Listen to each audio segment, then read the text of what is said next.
Welcome to my channel Kousi cooking. இப்போ நம்ம பார்க்க போகிறது சத்து மாவு கஞ்சி எப்படி காசுதுன்னு பார்க்கலாம். வாங்க வீடியோக்குள்ளே போகலாம்.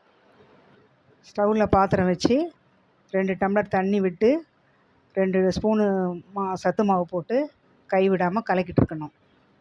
கட்டி கட்டியாக வரக்கூடாது. கொதி வந்த பிற்பாடு நல்லா 5 நிமிஷம் கொதிக்கணும். கொச்ச உடனே ஒரு 200 கிராம் பால் ஊற்றி நல்லா கிண்டி, இப்போ கஞ்சி நல்லா கொதி வந்துடுச்சு. இறக்கி வச்சு குடிக்கலாம். நல்லா டேஸ்ட்டாக இருக்கும். வேணும்னா சுகர் போடலாம், இல்லை அப்படி குடிக்கிறதா இருந்தாலும் குடிக்கலாம்.